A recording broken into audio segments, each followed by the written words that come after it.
I want to start off this transmission by first saying that a lot of what I'm going to talk about in this video is going to be uncomfortable, and that's the point. Astrology is not some tool to bypass spiritually.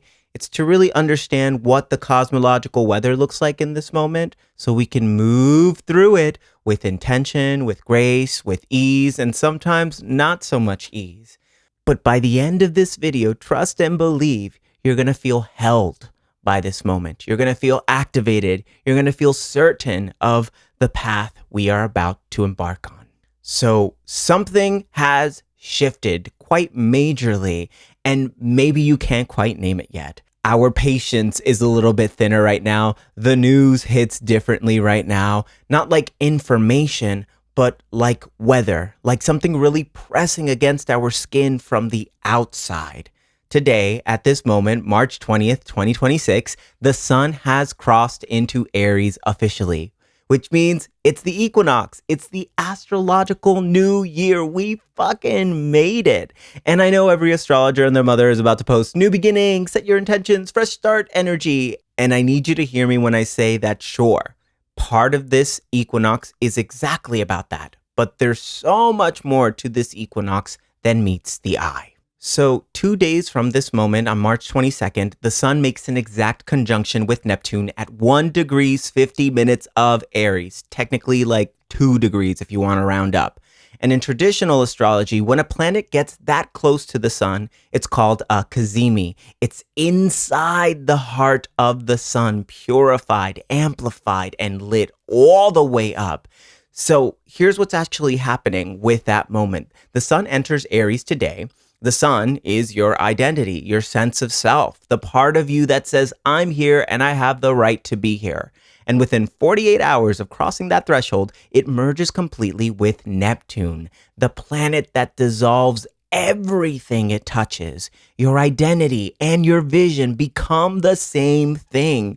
You don't see the dream from the outside anymore. You are the dream. And that sounds beautiful until you ask, which dream are we talking about here? Because there is more than one dream operating right now, and some of them are nightmares wearing the same clothes. But before we get there, let me back up for a second, because Neptune spent 14 years in Pisces, right? 2011 to early 2026. And I did a whole episode on that back in December. You can go ahead and tap wherever you want to tap to access that episode. I'll link it. But here's the part that I really didn't say in that video, the part that I've really been sitting with since then. Neptune in Pisces gave us a lot. It expanded our emotional vocabulary. It made space for conversations about mental health, about trauma, about the body, about healing, and it brought movements into the streets. It really cracked open empathy on a scale we had never seen before. And it also did something else that we haven't fully reckoned with. It taught a whole generation of spiritually minded people that confrontation is low vibrational. And I want you to really sit with that for a second, because I think this is one of the most important things I can really say right now. 14 years of healing culture, 14 years of holding space, 14 years of protecting your energy. And somewhere in the middle of all of that, we learned quietly, almost without noticing, that conflict means you haven't done enough inner work. That setting a hard boundary is aggressive. That calling something out publicly is not holding space. That anger is a sign that you're spiritually immature. And I want to name who benefits from that story, because it's not you. Systems that depend on your silence love the version of spirituality that says confrontation is beneath you. Capitalism loves a workforce that meditates instead of organizes. Patriarchy loves a person who processes their anger in a journal instead of in public. That was the shadow of Neptune in Pisces. Talk about spiritual bypass, baby. So Neptune leaves Pisces, crosses into Aries in January, and immediately the world starts asking us to do the one thing we spent 14 years of learning not to do: confront. And of course, that's where the astrology gets wilder.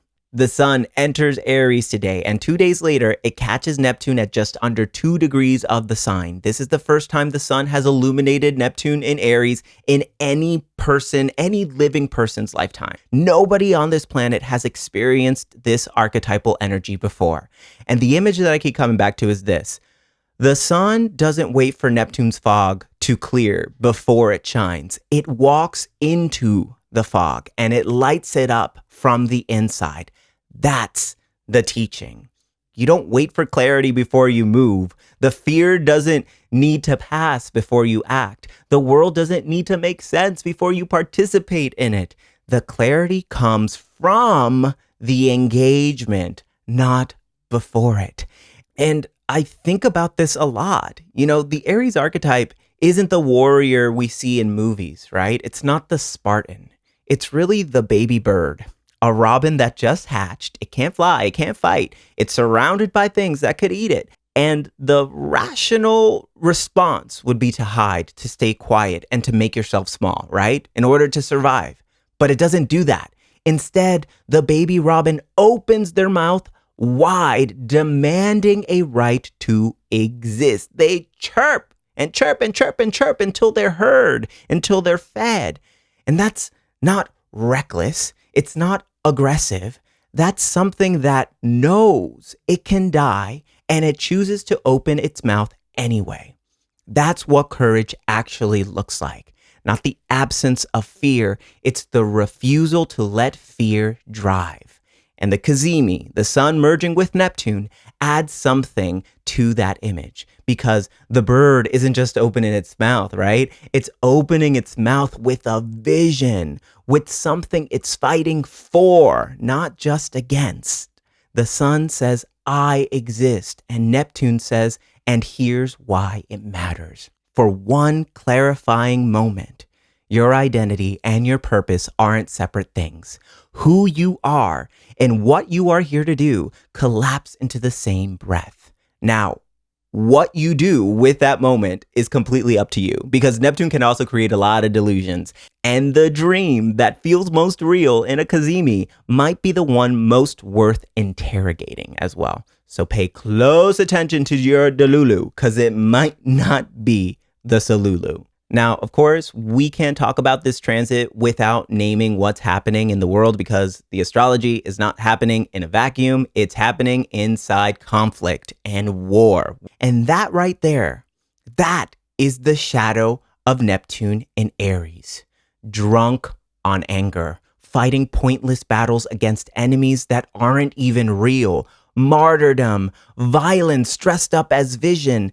This right here is what this transit is all about. This is not a prediction I'm talking about here. This is a textbook definition of the archetypes at play. Literally 8 days after the Saturn-Neptune conjunction at 0 degrees of Aries, the most militaristic expression of that energy was already in motion. Institutions of power using disproportionate force and calling it liberation. Nationalism soaked in religious imagery. This is the language of freedom covering the reality of destruction. So when I say the dream is changing, I'm not being poetic. I'm saying there are competing dreams right now. And the work of this transit, the real work, is telling them apart. The dream that builds and the dream that destroys are wearing the same outfit. Neptune can be vision or it can be propaganda. This Kazimi doesn't choose for you. It illuminates both. And it's up to you to embody which vision serves the collective greater good. Here's also another part of this whole conversation that surprised me when I was prepping for this video is that the degree where this Kazimi happens, just under 2 degrees of Aries, has what's called a Sabian symbol. And a Sabian symbol is an image associated with each degree of the zodiac. And the image for this degree is a comedian entertaining a group. And I literally laughed out loud when I found that out because isn't it all just so absurd? Like, genuinely, we live in a world where there's enough resource for everyone, enough food, enough space, enough love. And we know this 14 years of Pisces consciousness literally showed us that unity consciousness was possible, showed us the interconnection, showed us that separation is the illusion, and we still have to fight for that message to be received. The foolery of it all. I can't help but think of the jester standing in front of a royal court right now. That jester literally speaking that real truth, holding up the mirror to the entire court, showing the absurdity of everything they've built and everything they protect. And the court laughs and laughs and laughs and laughs because what else? What else do you do when the truth is that ridiculous?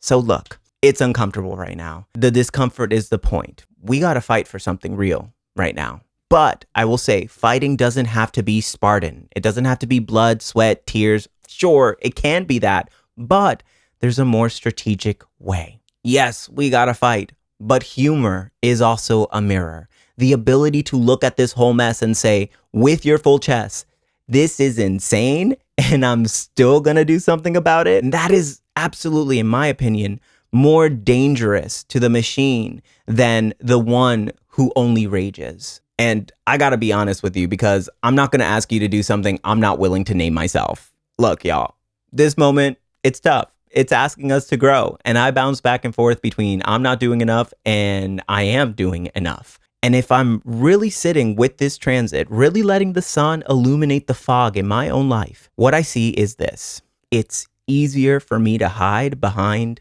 a screen. It's so much easier for me to share my thoughts publicly, to make content, to talk about the astrology than it is to do the day in, day out, local, lived in, face-to-face work of building and preserving life through this vision. And what's stopping me? Honestly, if I'm completely honest, it's not the lack of time or resources. It's laziness. It's comfort. It's the Piscean buffer of experiencing everything through a screen instead of through my body in my actual neighborhood with actual people. So I'm in this with you as well. I don't have it all figured out. I'm standing at the same equinox as you are. Same fog, same fire behind that fog, same fear in my chest. And the Kazimi is asking me the same question it's asking you. So here is the assignment. And it's not pretty and it's absolutely not packaged. If the way you're fighting right now is comfortable, you're not doing the work. And I don't mean go burn yourself out. I don't mean pick every battle. I mean, what is the one thing you've been avoiding that you know you need to do? The conversation you keep rehearsing in your head, but you never actually have. The boundary, the organizing, the learning something new that your ego doesn't want you to learn. The showing up in person instead of in the comments. That thing. The one thing that really makes your nervous system sweat, but also feels like the direction you gotta go, that is this equinox. It's not woo-woo, kumbaya. It's not intentions in front of a candle with the altars and the whatnot. No, we're talking about the thing that scares you. Because courage isn't found all of a sudden and then you take action. Bravery is found in action, in the doing, in walking with fear, step by step. Ooh, baby, gotta get to the Sorry, I had to go there. Anyways, bravery. It's found in action. And that's what Aries energy is all about. So today, this week, in your actual life, choose something that terrifies you, that you know you gotta do, and take a step in that direction. Old worlds end and new worlds begin in the same moment. And right now, the frozen ground is breaking. And that looks like rupture. It looks like chaos. It looks like everything you thought was solid getting completely cracked the fuck open. But the crack is where the seed goes. The seed is already in you. The vision you spent 14 years developing in that Piscean fog, the one about what the world could be, the one about enough resources for everyone, that vision, you know, the one that makes you ache because you know it's possible. That vision doesn't survive if you keep it behind a screen. This is the moment it meets your hands, your voice, your actual local sweating imperfect life. So don't wait for the crisis to act. The cues are already here. The sun is walking into the fog right now, and it's not waiting for the fog to clear. Neither should you. This is a major moment, a major door if you choose to walk through it. Nothing about the cosmos or the world right now is saying that it's about to get super easy. We gotta get comfortable with fear. We gotta get comfortable with courage. We gotta get comfortable with action. That is the Aries assignment. I wish you the best. I love you so much. If you want to talk about more astrology and be a part of a cool club with astrological weirdos, then please check out my collective. It's all linked down below. It's my private community where you get new moon readings, full moon readings, courses, a private community, and so much more. Right now, there's a 30-day free trial, and I would love to have you there. Be well, be bright, be bold, be brave, and I'll see you on the other side. Love you so much. Bye for now.